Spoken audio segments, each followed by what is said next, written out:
বলা। শুরুতেই আমার সঙ্গে যারা দুজন উপদেষ্টা এসছেন তাদের সঙ্গে পরিচয় করিয়ে দিই। এখানে আছেন আলী আজম, পরিচয় হয়ে গেছে অলরেডি, আগে খুব পরিচয়। দুজন ফরিদা আক্তার, ফিশারিজ মৎস্য প্রাণী সম্পদ।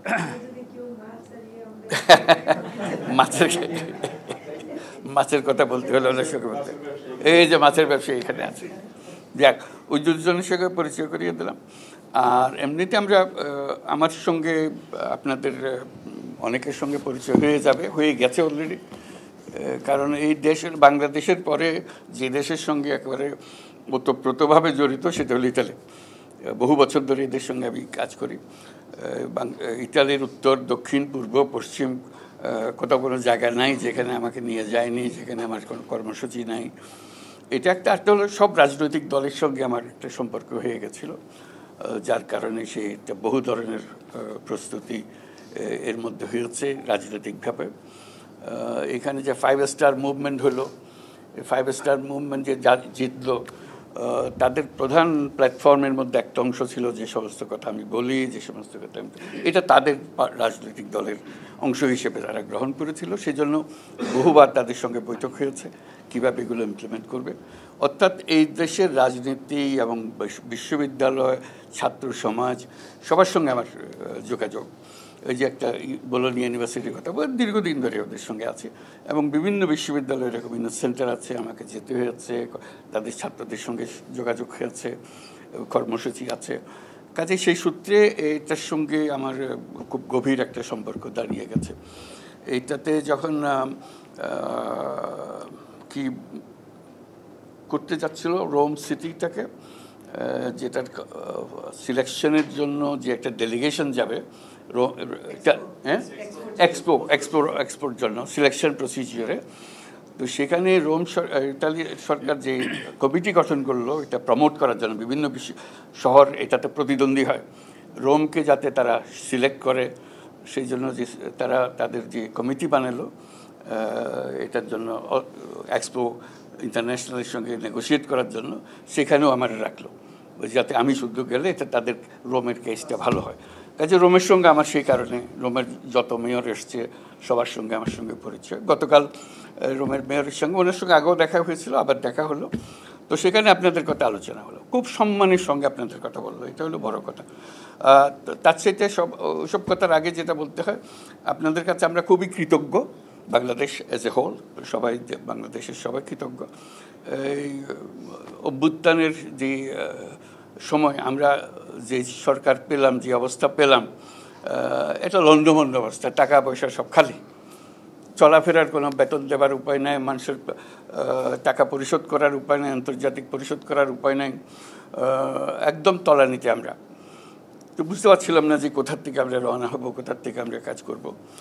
তো তখন আমাদের একটা আস্থা আসলো যে আপনাদের রেমিটেন্স, এই রেমিটেন্স না হলে এই সরকার টিকে থাকা বড় মুশকিল হতো, যে কীভাবে এই সরকার চালাবে কী করে, এই আন্তর্জাতিক যে লেনদেনের অবস্থা কাহিল হয়ে গেছিলো। এখন সেটার জন্য আপনাদের কাছে কৃতজ্ঞতা জানাচ্ছি, একদম জোরে একটা হাততালি দিয়ে সবার জন্য। এটা একটা মস্ত বড় জিনিস, আপনারা ব্যবসা করছেন, আপনারা রোজগার করছেন, সে রোজগার বাংলাদেশে যাচ্ছে। কাজে এটা আমাদের একটা বড় স্বার্থ আছে আপনাদের সাফল্য, আপনাদেরটার জন্য। তো কালকে যেটা আলাপ হলো মেয়রের সঙ্গে, প্রথম কথা হলো তিনি খুব শ্রদ্ধার সঙ্গে আপনাদেরকে দেখেন। অনেক সময় মনে হয় না তুচ্ছতা ছিল করে বাংলাদেশি কোথা থেকে এসেছি, মোটেই ছিল না। অত্যন্ত শ্রদ্ধার সঙ্গে বলেছে যে আপনারা খুব মূল্যবান, তার জন্য এই শহরের একটা মূল্যবান অংশ আপনারা যে কন্ট্রিবিউট করছেন, এবং আপনাদের কঠিন পরিশ্রমের মাধ্যমে রোম শহরের যে উন্নতি হচ্ছে সেটা বারে বারে উনি উল্লেখ করেছেন। এবং আপনাদের পরিশ্রম, আপনাদের মেধা, আপনাদের সৃজনশীলতা, এগুলোর খুব প্রশংসা করেছেন। এবং এই প্রশংসা শুধু রোম শহরের জন্য না, পুরো ইটালির জন্য আমি বারে বারে শুনেছি। আপনাদের প্রধানমন্ত্রী মেলোনি, তার সঙ্গে কয়েকবার আমার দেখা হচ্ছে, 3বার দেখা হয়েছে, চতুর্থবার আবার দেখা হবে ডিসেম্বরে, উনি বাংলাদেশে আসবেন তখন। ইমিডিয়েট কয়েকদিন আগে দেখা হয়েছে, সেটা হলো নিউ ইয়র্কে জাতিসংঘে, 24শে সেপ্টেম্বর জাতিসংঘে আমি দেখা হলো, 24শে সেপ্টেম্বর তারিখও বলে দিলেন। সেখানেও আবার আলাপ হয়েছে, কয়েকবার আলাপ হয়ে গেছে, 3বার আলাপ হয়েছে। এবং সেখানেও একই কথা তো আমি বিষয়টা তুলেছি, অনেক জিনিস আমার জানা আছে আপনাদের সমস্যা সম্বন্ধে, যেহেতু সবসময় আসি, সবসময় কথা হয়, কারো না কারোর সঙ্গে আলাপ হচ্ছে। তো এগুলো বললাম তাকে, ভিসার কথা বললাম, এই যে লোকটা বাইর করে দিচ্ছে সেগুলোর বললাম, যারা ভিসা দেওয়া হয়েছিল ভিসা বাদ রিনিউ করা হচ্ছে না সেগুলোর কথা বললাম। তো উনিও দুঃখের কথা বললাম, বলে আমরা খুব সম্মান করি বাংলাদেশি যারা আছেন, তারা ইটালির জন্য অত্যন্ত গুরুত্বপূর্ণ। এটা এমন না যে আমরা তাদের থেকে নিষ্কৃতি পেলে বাঁচি, ওটা আমাদের না, আমরা তাদের রাখতে চাই। এটা সম্বন্ধে পরিষ্কার যে আমরা তাদের রাখতে চাই, সম্মানের সঙ্গে রাখতে চাই।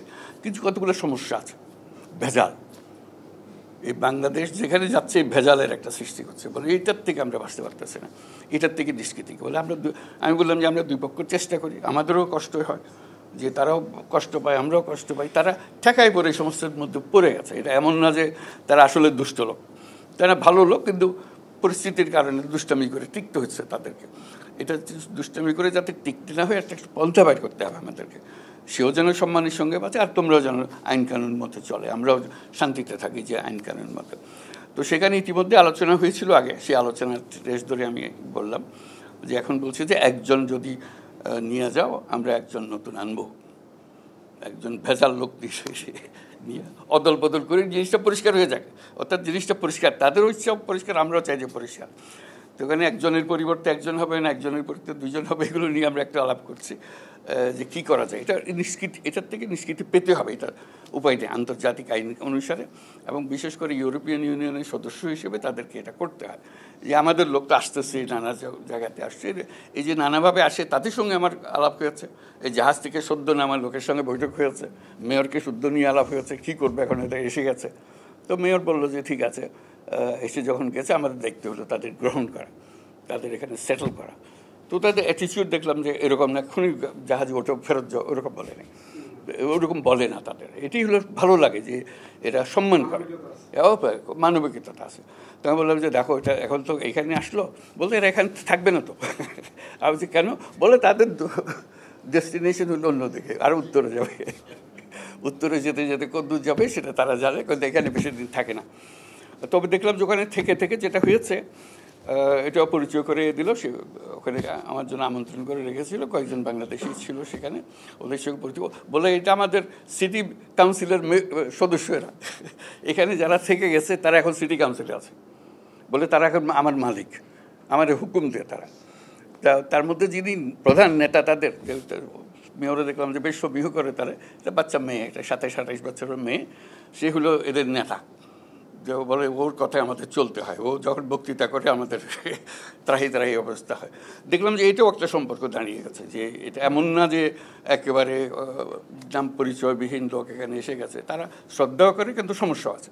এই সমস্যার সমাধানের জন্য বারে বারে আলাপ করছে, তারা চাচ্ছে যে কীভাবে সমাধান হবে।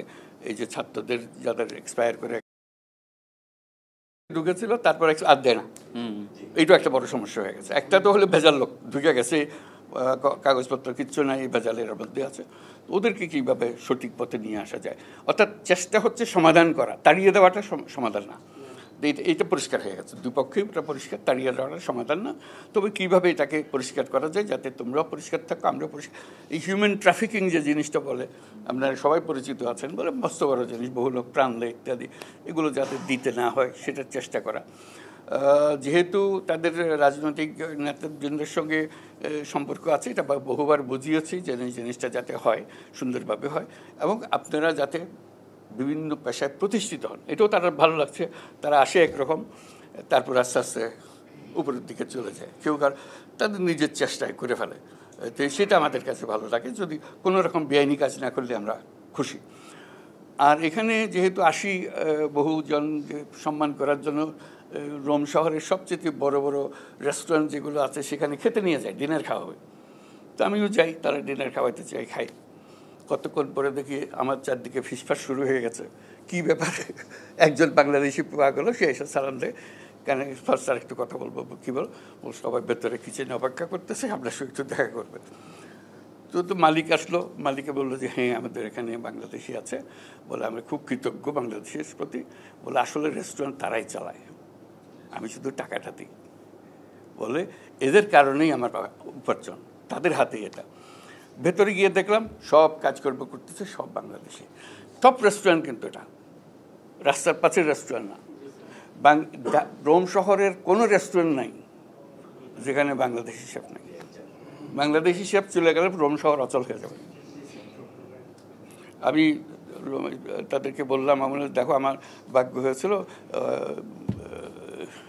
ইয়েতে মস্কোতে রেস্টুরেন্টে আমাকে নিয়ে গেল একজনে, খুব বড় রেস্টুরেন্টে নিয়ে যাবে। আমি ঠিক আছে খাওয়া দাওয়া করবো, রেস্টুরেন্টে যাবো। কতক্ষণ পরে দেখি ঠিক বাংলাদেশি একজন হাজির, বলে স্যার আপনি খাওয়া হয়ে গেল, আপনার সঙ্গে একটা ছবি তুলবো। আচ্ছা ঠিক আছে ছবি তুলবা। তো বলে তারপর যখন ছবি তোলার জন্য হলো, বলে একটু কিচেনে আসতে হবে। কিচেনে গিয়ে দেখি অনেক আরও মস্কোতে, এবং এটা হলো টপ রেস্টুরেন্ট মস্কোর। তার মধ্যে পুরো জিনিস চালাচ্ছে কিন্তু ইটালিয়ান খাবার খাওয়াচ্ছে। মস্কোতে ইটালিয়ান খাবারের জন্য বেস্ট রেস্টুরেন্ট হলো বাংলাদেশি শেফের তৈরি খাবার। এটা তারা সবাই বোঝে এখন। বাংলাদেশি শেফ না হলে বেস্ট রেস্টুরেন্ট হচ্ছে না, এবং ইটালিয়ান খাবার, এটা বাংলাদেশি খাবারের জন্য আসতেছিল তারা, ইটালিয়ান খাবার, এবং এরাই সবচাইতে ভালো। কাজে এইটুকু সম্মান নিয়ে এসছে। গতবার একবার যখন এসেছিলাম, একটা সিনেমার দিকে পোস্টার দেখতেছিলাম, এটা বাংলাদেশি ছেলে তৈরি করেছে চারদিকে। হ্যাঁ কী নাম? বাংলা, নামটা হলো বাংলা। দেখেছেন কিনা জানি না। আমার সবাই বললো যে এটা তো দেখতে হবে। আমরা হ্যাঁ আমিও দেখবো একটু, চলো। তো দেখার জন্য নিয়ে গেল। দেখা যে তার মা বাপ যত আছে সবাই আসলো, সেই ছেলেও আসলো যে করেছে আমার সঙ্গে দেখা করার জন্য। করে ওই ছবিটা সবাই মিলে দেখলাম। এই বাংলাদেশিদের এই কাহিনী আপনারা নিশ্চয়ই দেখেছেন। এটা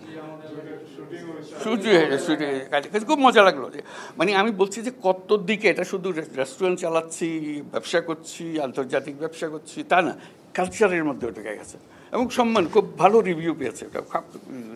কাজে এই সম্পর্কটা কীভাবে গড়ে তোলা, আপনারা জায়গাটা করে দিয়েছেন। হার্ডেস্ট পার্ট আপনারা করেছেন। নেক্সট যারা আসবে তারা তৈরি জিনিসের উপরে যাবে, এবং আসবে, আরও আসবে। আমরা চাচ্ছি যে আসুক, ইতালির সঙ্গে পরিচয় হোক, ইউরোপের সঙ্গে পরিচয় হোক, তাতে বাংলাদেশের অনেক উপকার হয়। ইয়াং ছেলেবেলারা দেখে থাকে আমরা যেতে পারবো, আমরা এরকম করতে পারবো। ওনারা যেরকম ওরা সাহস করে এসছেন, আমরা তো জানতেন না যে এত বড় ব্যবসা করতে পারবেন। যখন এসছেন অনিশ্চয়তার মধ্যে এসছেন, অনেক দুঃখ কষ্টের মধ্যে এসছেন, অনেক জানা ছিল না কী করবো ইত্যাদির মধ্যে এসছেন। তো সেখানে এসছেন। কাজে আপনারা একটা রোল মডেল, আপনাদেরকে দেখে দেখে অনুপ্রাণিত, জাতীয় অনুপ্রাণিত হচ্ছে। কাজেই এরাও সেই সম্মানটুকু দিচ্ছে। আমরা এরকম মনে করি না তারা বলে তুচ্ছ-তাচ্ছিল্য করছে, মোটেই না। আমি একবার গ্যারান্টি দিয়ে বলতে পারো তারা অত্যন্ত সম্মান করছে, কারণ তাদের অর্থনীতি বেঁচে আছে আপনাদের জন্য। তা না হলে তাদের অর্থনৈতিক সংকট হতো। এখন বাংলাদেশের লোক এটা যে একটা স্থান করে নিতে পেরেছে, ইটালি হলো সবচাইতে বড় উদাহরণ। অন্য জায়গাতেও হবে আস্তে আস্তে, কিন্তু ইটালি পথ দেখিয়েছে। তো সেই জন্য আবার জাতির পক্ষ থেকে আপনাদের সবাইকে ধন্যবাদ জানাই।